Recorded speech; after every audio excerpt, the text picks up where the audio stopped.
What's up, guys? I got something to talk to you about today here on the Full Sean Trey Show. That's what I'm at.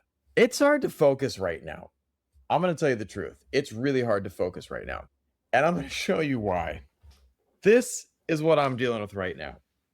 Now, see that? Not fun at all. This side, too. Also, my legs, my back, my arms, all over. Like 40% of my body is covered in rashes. I'm going to take a page from Jocko Willink. It's hard, but good. All right. A few days ago, I made a massive mistake.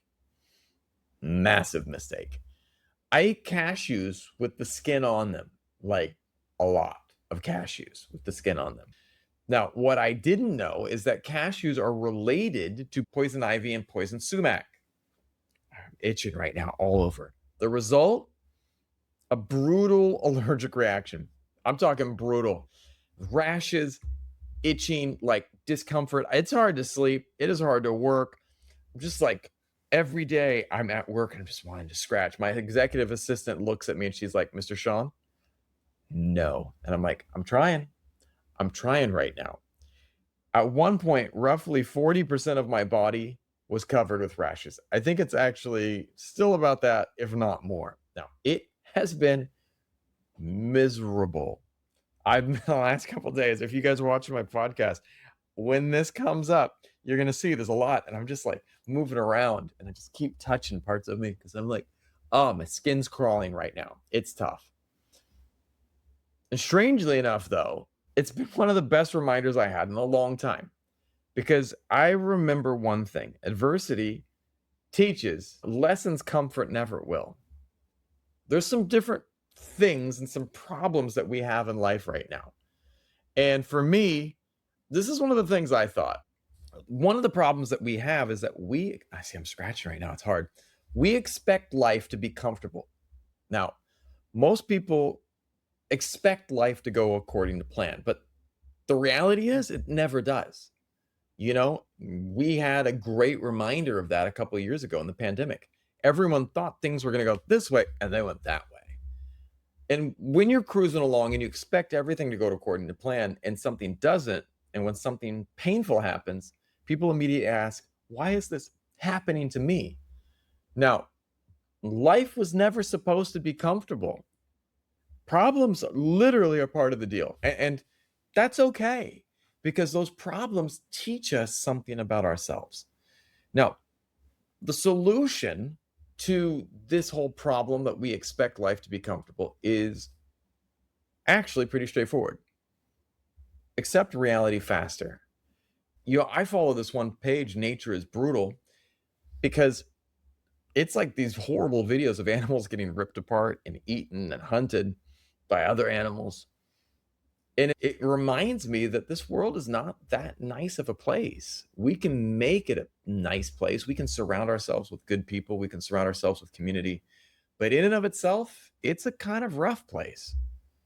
So I have to start off with these simple steps. And the first one is stop asking, why me? Why me? Why did I get this? Well, because I hate all those freaking cashews.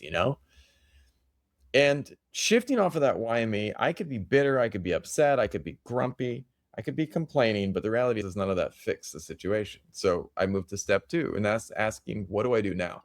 Well, for me, there's some different things. I can get some medicine. I can grin and bear it. I can do some soothing, cool things. I can keep the AC on so I don't sweat as much, which makes it a little bit more bearable. There's things that I can do.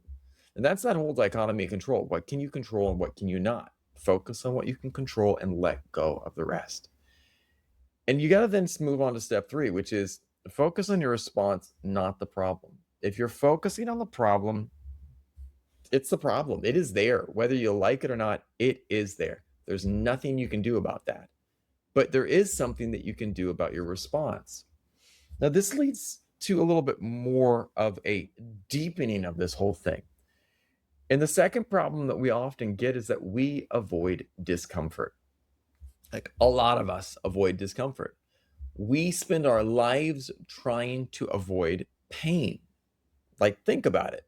I know don't know about you, but 99% of the people that I know, they try to avoid that struggle. They avoid the inconvenience. They try to avoid the discomfort. But discomfort is where growth lives. If you go to the gym, you're only going to get stronger by moving into discomfort of lifting heavier weights.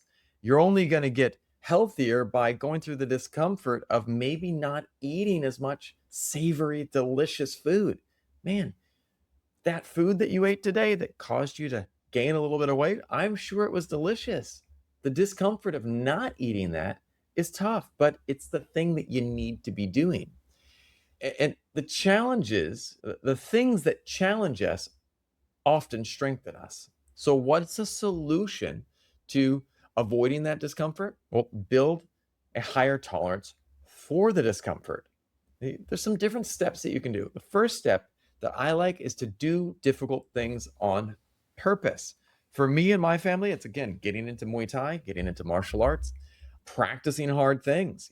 I'm not great at guitar. I have the guitars on the wall, but I'll tell you a secret, I suck at guitar. So practicing is hard for me. So I get out there and I try to practice because it's difficult. It's painful for my fingers, but I get better. And the second step that I really enjoy is to stop treating discomfort like an emergency. Like right now, my whole body is screaming.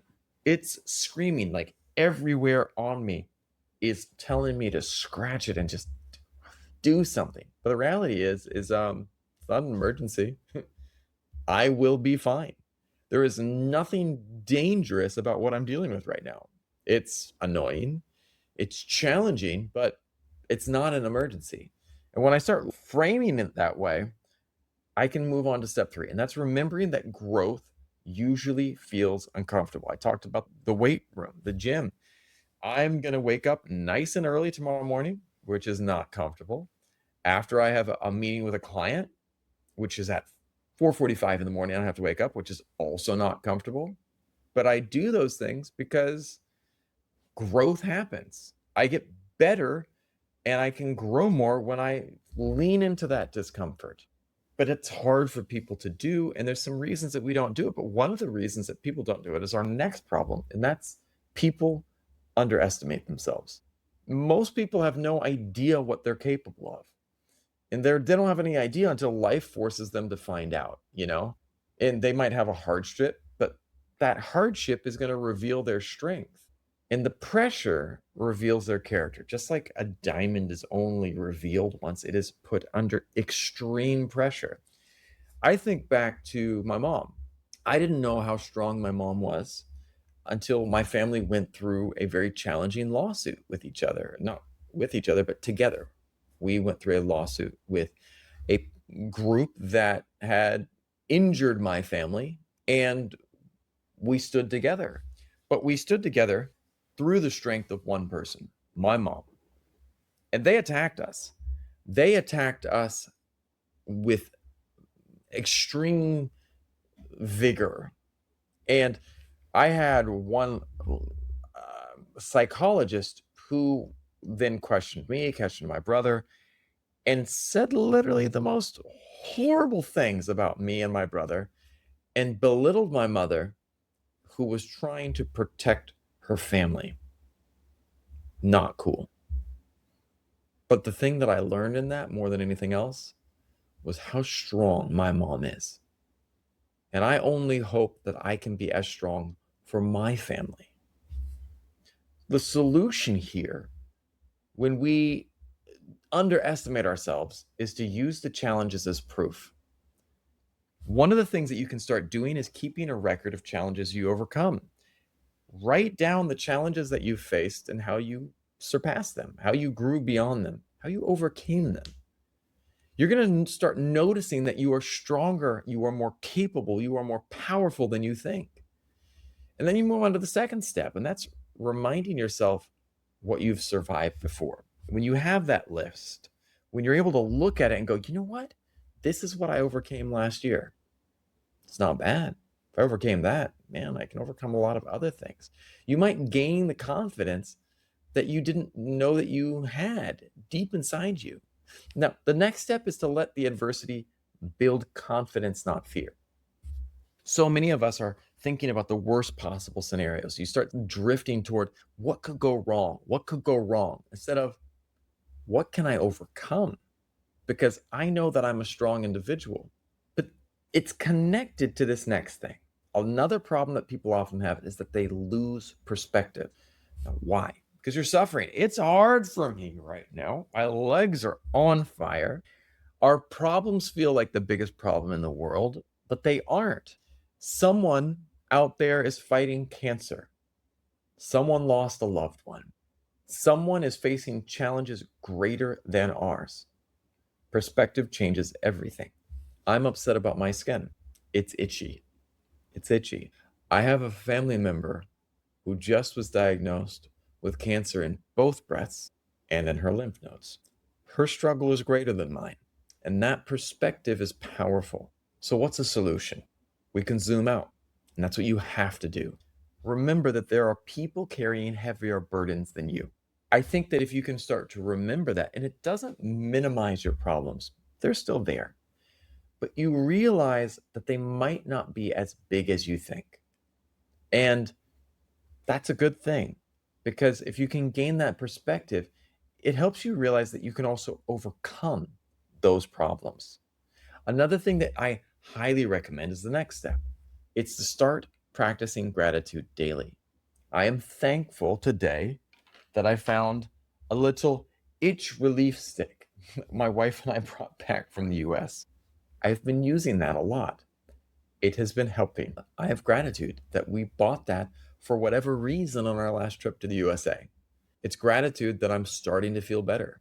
My arms are not as itchy as yesterday, though the side of my body is on fire. But I have gratitude that my arms are better. Finally, the last tip is to stop comparing your life only to easier situations. We look on TV and we see the Elon Musks of the world. We see the people that we think are having much better lives than we do. And we do not understand that they also have their battles and their challenges that they are fighting. For everyone that you see that living the perfect life on Instagram or some other social media, I guarantee that they also have struggles. They also have challenges. You just can't see them all the time. But if you stop comparing and you can zoom out, it will help you gain perspective. Now, another thing that I see as a big problem is that we think bad means bad. Most people see adversity as something to avoid, something unfair, something negative. But many of life's greatest lessons arrive disguised as problems. I've had some troubling and challenging clients of late, but each one of them has helped me and my team level up. They've helped us be better so that at some point in time, when we're no longer working with that person, my team can put that work and that skill level into my videos. We get better. Or if we get bigger clients and we had that challenge from that one difficult client, and now we're working with a bigger client and we are so prepared for whatever they're bringing. Those opportunities come as problems. Now, what's the solution for looking at bad means bad? Look for the lesson. First step I always tell my family is to ask what the struggle is teaching you. What are the challenges teaching you? What can you learn? Because if you can look at that thing that is the hidden lesson inside of there, you're going to be able to start applying that to your life. And that's the second tip, is find the opportunity hidden inside the setback. For me, dealing with these challenging clients that I'm dealing with right now, I recognize that my team is getting better through the struggle. We are improving every single day. And step 3 is to take a page from Jocko Willink. Train yourself to say good before you complain. You've got rash over 40% of your body? Good. You've had a really bad day? Good. What is it teaching you? I'm not saying it's easy. I am not good at this, but I'm working on it. You can too. Now, the final problem I want to talk about is we forget how tough we are. Modern life is comfortable, sometimes too comfortable, and comfort makes us forget our own resilience. Hard times remind us what we're made of. So, what's the solution for this? Build evidence of your strength. You are one tough motherfucker. I'm sorry, you're one tough mofo. And you got to remember that. So, some things that you can do to remember that is number one, face challenges instead of avoiding them. You do not need to avoid these challenges. You need to step up and look them square in the face and deal with them. Step two, keep promises to yourself. This is important. You have to do this. You have to look in the mirror and say, you know what? I'm doing this today. Tomorrow, I need to start facing a challenge I have. And the step I need to take is to go and buy some file folders. That's it. Put some dates on them and get them organized. And after that, I do the next step one at a time, one at a time. And that's keeping the promise to myself. Now, the final step that I like to do is to use adversity as a training ground for future battles. I don't care how stable things are right now. You will have battles in the future. You will have people who challenge you in the future. You will have things that disappoint you in the future. And that is okay because you will be ready for that because you've been training at this point in time for that future battle. All right, some closing thoughts. The rash has been awful, okay? No question about it. But it also reminded me of something important. I can survive challenging things. I can do hard things, and so can you. The goal is not to avoid adversity. The goal is to become the kind of person who can handle it because life will test you. The question is whether you'll see those tests as punishment or training. Taking a page from Jocko Willink. Good. I'll see you guys next time. Bye-bye.